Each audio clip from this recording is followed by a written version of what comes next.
Hai sobat, perkenalkan nama saya Hanifa Azara Salsabila dengan NIM 12350 123 200. Pada kesempatan kali ini saya akan ikut berkontribusi dalam channel YouTube dosen pengampu saya, yaitu Ibu Siti Rahmadani dalam mata pelajaran kalkulus.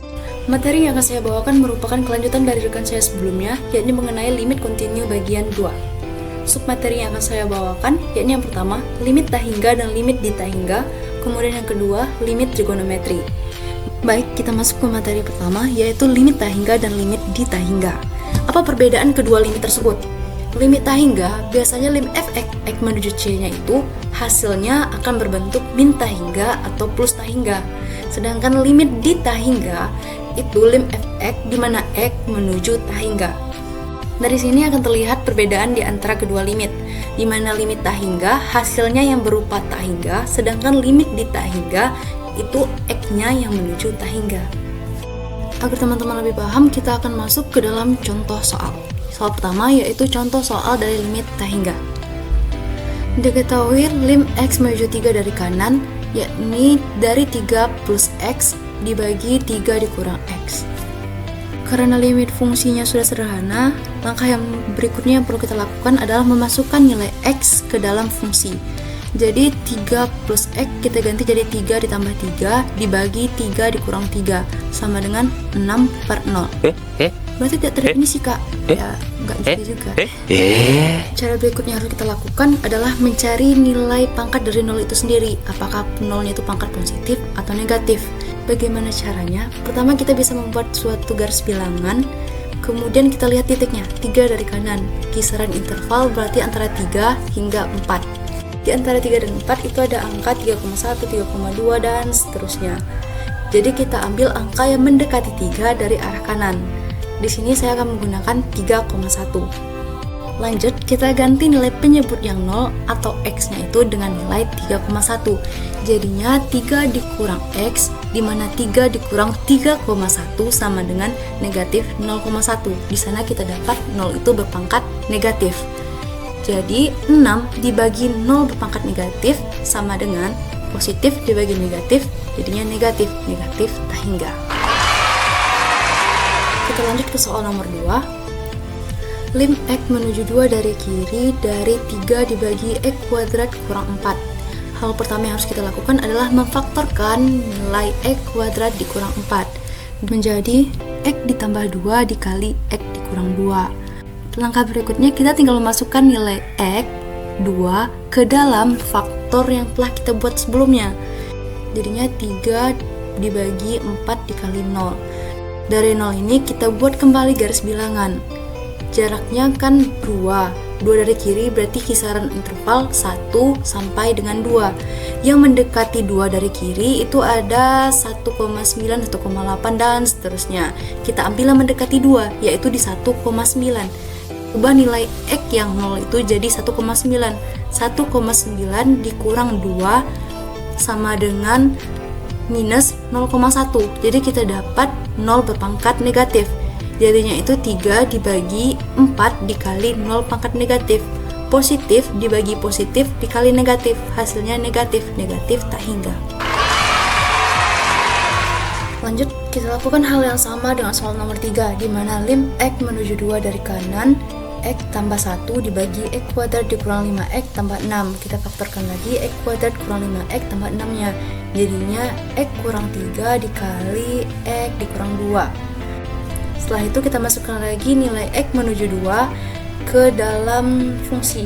Jadinya 2 dikurang 3 dikali 2 dikurang 2. Jadinya 3 dibagi minus 1 dikali 0. Kita cari lagi perpangkatan 0-nya. Berarti titik di garis bilangannya kita buat 2 dan 3, dimana di antara 2 dan 3 itu yang paling mendekati adalah 2,1. 2,1 kita masukkan ke nilai x dikurang 2. Jadinya 2,1 dikurang 2 sama dengan jadinya positif 0,1. Berarti nilai 0 positif. Positif dibagi negatif dikali positif sama dengan negatif tak hingga. Jadi hasil akhirnya kita dapat negatif tak hingga. Kita lanjutkan ke materi berikutnya, yaitu limit di tak hingga. Dalam penyelesaian contoh soal di limit di tak hingga, itu bisa dilakukan dengan berbagai cara, mulai dari penggunaan rumus L'Hopital dan lain-lain. Tapi pada kesempatan kali ini saya akan menggunakan rumus 1 per xn sama dengan 0, sebab rumus ini biasanya dapat memperoleh hasil dengan lebih cepat. Sedangkan untuk yang akar, nantinya saya akan menggunakan rumus B dikurang Q sama dengan 2 akar A. Bagaimana caranya? Kita lanjut langsung ke contoh soal. Langkah pertama yang dapat kita lakukan adalah mengkalikan angka 2x dikurang 3 dengan 3x tambah 1, dimana nanti hasil kalinya kita akan memperoleh 6x kuadrat dikurang 7x dikurang 1 dibagi 2x kuadrat tambah x ditambah 1. Nah, dari sini kita akan mulai menggunakan rumus 1 per xn sama dengan 0. Cara yang harus kita lakukan adalah perhatikan pangkat tertinggi yang ada di dalam fungsi limit tersebut. Di dalam soal kali ini, pangkat tertinggi adalah x kuadrat. Maka setiap bilangan yang ada ataupun masing-masing bilangan akan kita bagi dengan x kuadrat. Nah, dari sini 6x kuadrat dibagi x kuadrat, maka yang tersisa cuma 6-nya. Begitu juga dengan 2x kuadrat yang di bagian bawah dibagi x kuadrat, itu yang bersisa cuma 2. Sedangkan untuk yang lain itu sama seperti bentuk rumus 1 per xn sama dengan 0. Berarti 7x per x kuadrat, jadinya tinggal nanti 7 per x itu dianggap 0. Yang pangkatnya kurang dari x kuadrat itu kita anggap 0. Jadinya 6 dikurang 0 dibagi 2 ditambah 0 ditambah 0. Jadi hasil akhirnya nanti 6 dibagi 2 sama dengan 3. Kita lanjut ke soal berikutnya. Langkah yang kita lakukan yaitu perhatikan pangkat tertinggi. Di sini pangkat tertinggi itu min 8x pangkat 3 dan juga 2 pangkat x pangkat 3. Jadi kita kembali bagi setiap angka dengan pangkat tertinggi. Jadinya min 8x pangkat 3 dibagi dengan x pangkat 3, begitu juga dengan bilangan seterusnya. Dan 2x pangkat 3 kita bagi dengan x pangkat 3 ditambah bilangan seterusnya. Jadi nanti kita akan memperoleh hasil minus 8 dibagi 2 sama dengan minus 4. Oke, kita lanjut ke soal ketiga. Di soal ketiga, hal yang pertama kita lakukan adalah akarkan 3x dikurang 1. Kita akarkan ke akar pangkat 2, jadinya nanti akar 9x kuadrat dikurang 6x ditambah 1 dikurang 9x kuadrat dikurang 11 tambah 9. Selanjutnya kita masukkan ke rumus kedua yang ada di slide sebelumnya, yaitu B dikurang Q dibagi 2 akar A. Min 6x itu B, sedangkan Q itu min 11, sedangkan untuk A itu 9. Jadinya min 6 dikurang min 11 dibagi 2 akar 9. Per 9 itu sama dengan 5 per 6. Oke, kita lanjut ke materi berikutnya, yaitu mengenai limit trigonometri.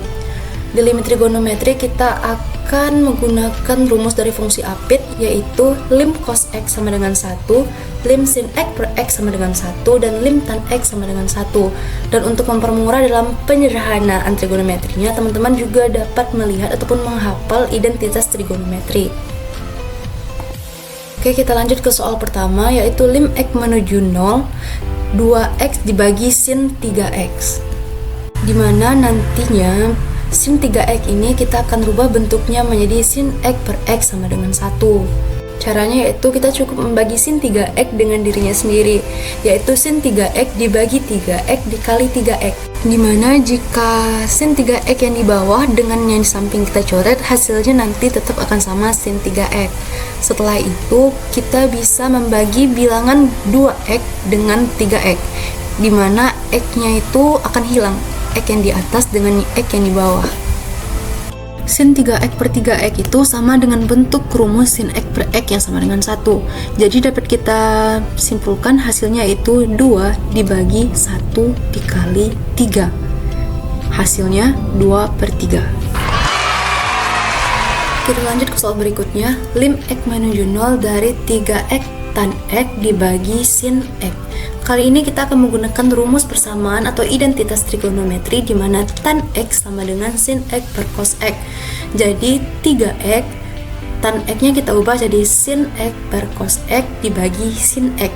Dari bentuk ini kita bisa sederhanakan lagi menjadi 3x dikali sin x per cos x dikali 1 per sin x.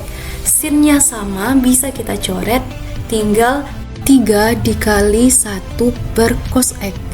Cos dari 0 derajat adalah 1. Jadi hasil yang kita peroleh adalah 3 dikali 1 sama dengan 3.